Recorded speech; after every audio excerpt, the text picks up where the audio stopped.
on this third Sunday of Advent. The candles, they just burn a little brighter. We got 3, we're working our way to 5. The pink candle, as we've said, it whispers this ancient invitation to rejoice. Not because everything is perfect, not because the world just is suddenly gentle, but because Emmanuel is drawing near.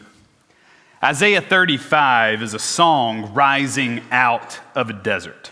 It is sung to people whose joy had all dried up and whose hope was as brittle as the cracked earth.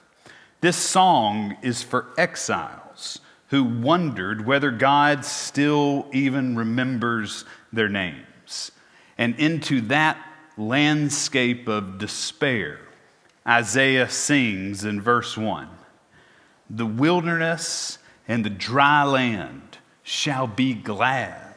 The desert shall rejoice and blossom." Before anything changes, before they take a single step home, God speaks joy over God's people.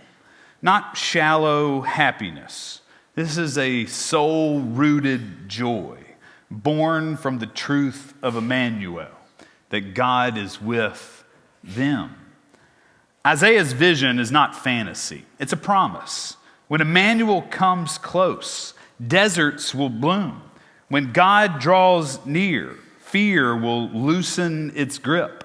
When Emmanuel walks into our wilderness, joy will take root where we thought nothing could grow. That kind of joy, it's not manufactured. It's received from God. God says to the trembling hands, "Be strong." To the anxious hearts, God says, "Do not fear.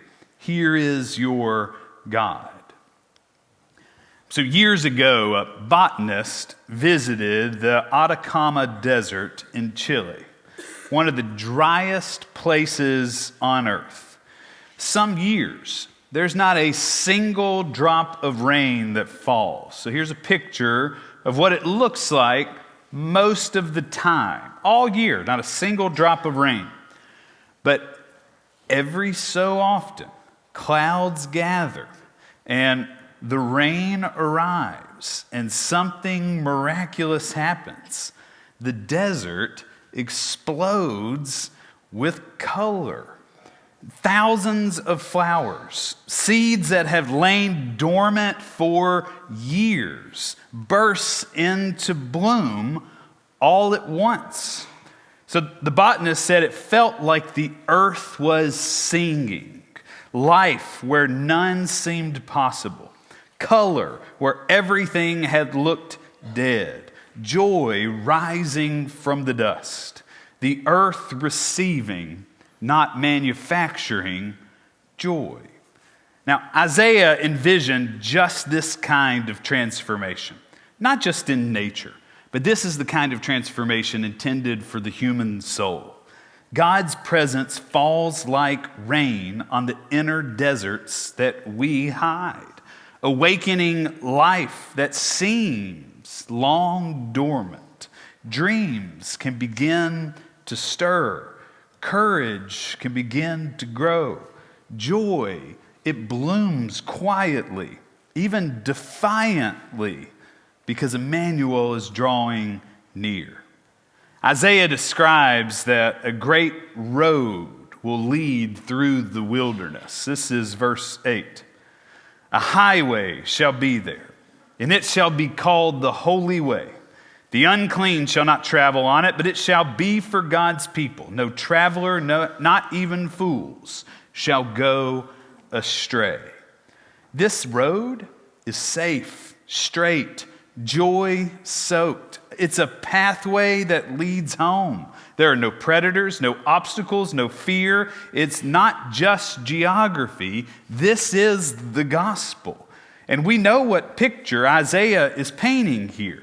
At least we should as Christians, because we know that through Jesus Christ, God builds a road where we thought there was none, a road for the lost, a road for the weary, a road for those who long to come home. Emmanuel does not merely visit us. Now, think about that. We say Emmanuel, God is with us. God's not just present with us. God comes to lead us. God comes to take us somewhere, to bring us somewhere God's already been. Emmanuel walks beside us until joy rises with every step. Look at verses 5 and 6. Then the eyes of the blind shall be opened, and the ears of the deaf shall be opened. Then the lame shall leap like a deer, and the tongue of the speechless sing for joy. For waters shall break forth in the wilderness, and streams in the desert. Isaiah is speaking to those with weak hands, feeble knees, to those tired of holding everything together, to those carrying grief quietly inside, to those unsure if joy will ever return.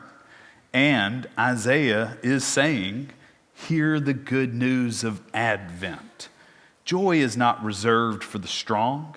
Joy is not reserved, is also for the fragile, the wounded, the waiting. Joy is for those who wonder if their desert will bloom.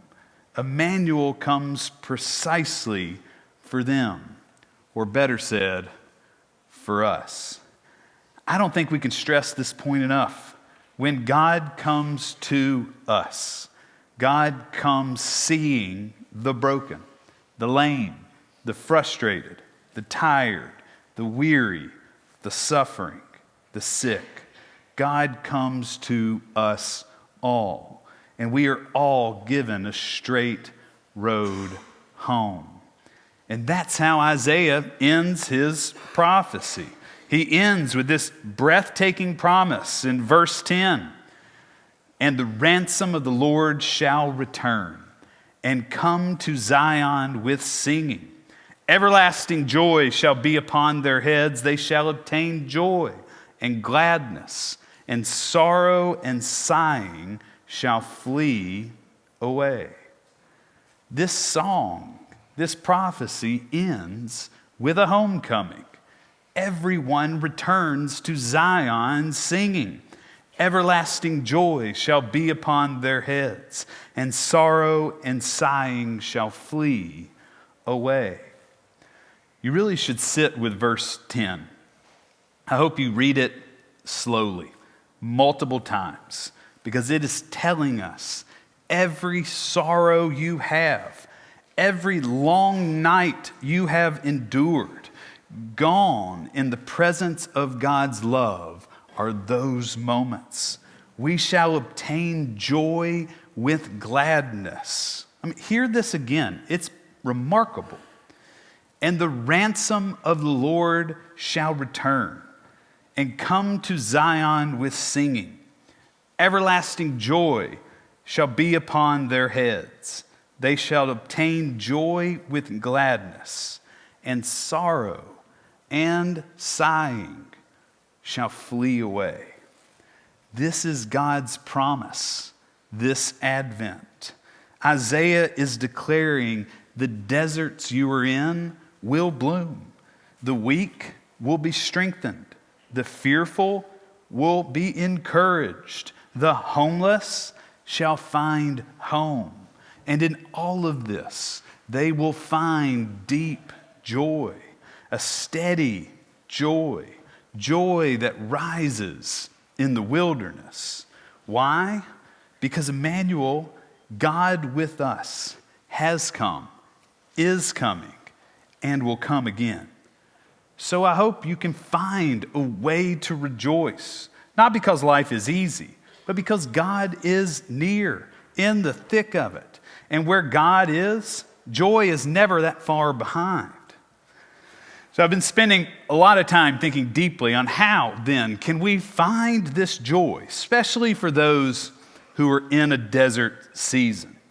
I think it takes a lot of work to be able to see it, especially if your filter is one that is very troubled. but I have a few that I hope will help. Here are 5. Number 1, pay attention to the small blooms in your life. Joy often arrives quietly. It's like a child's laughter, the warmth of a cup of coffee, or a second cup of coffee, or a third cup of coffee, the glow of a candle, a moment of rest, a whisper thank you when you notice those small blooms. Let yourself name the small, tender gifts that God places in your path every day. Number 2, become someone's rain. Isaiah's deserts bloom because something falls upon it. Rain came in the wilderness, and that's what your kindness can do. Your phone call, your handwritten note, your email, your patience with someone may be the rain that someone's soul needs. I hope you speak kind words to people. I hope you will take time to write a note. Remind 2 people this week that they matter and tell them why. Hold the door for someone who's got their hands full. Invite someone into your home if you can. Number 3, you will have to practice Emmanuel moments. I need you to trade hurry for presence, remembering that joy grows in a soul that is not rushed. Let stillness bring you into awareness. I think you should pause intentionally 3 times a day and just have a breath prayer like this one. God be with me. God be with them. And do that. Actually do it. Light a candle and just sit in front of it. Or just find a place that allows you to be in silence. Let Emmanuel, this God with us moment, reawaken joy in you. You're going to have to find stillness to do it. Number 4, share joy as generously as you can. It doesn't have to be perfect. Joy is contagious. Offer it in whatever imperfect way you can. A smile, forgiveness, a plate of cookies, a visit, a listening ear. So I was one of the lucky ones that worked the tree lot this week when it was sub 40 degrees. There was several of our youth. My son was there and a couple of us adults. And it started at 40 degrees with the sun up. And then the sun went quickly down. And right before the sun went down, there was a dad in our church whose kid was not at the tree lot, who just showed up and out of the goodness of his heart had a bunch of firewood and made us a fire. I think he liked playing with fire more than kids do. Then, not an hour later, another church member comes who had no kids in the youth group and offered us a plate of cookies. They were hosting a nonprofit from the community in our activity center, and they just brought out a plate of cookies for our youth. And then Josh door-dashed us Starbucks hot chocolate for all of us who were working.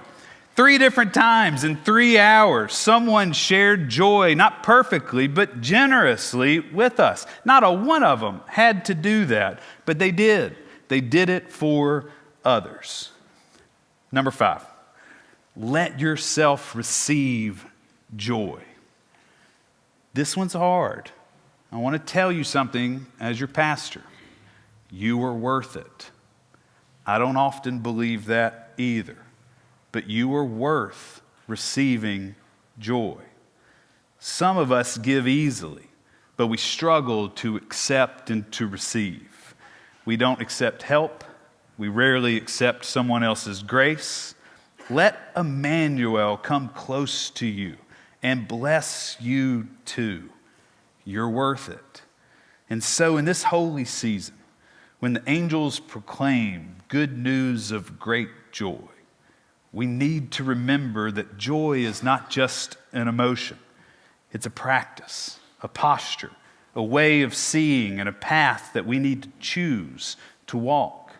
May we walk out of this room with eyes that see.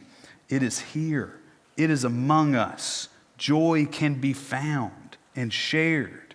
May we have the hearts that receive it, the hands that then share it, like it blooms in a dry desert.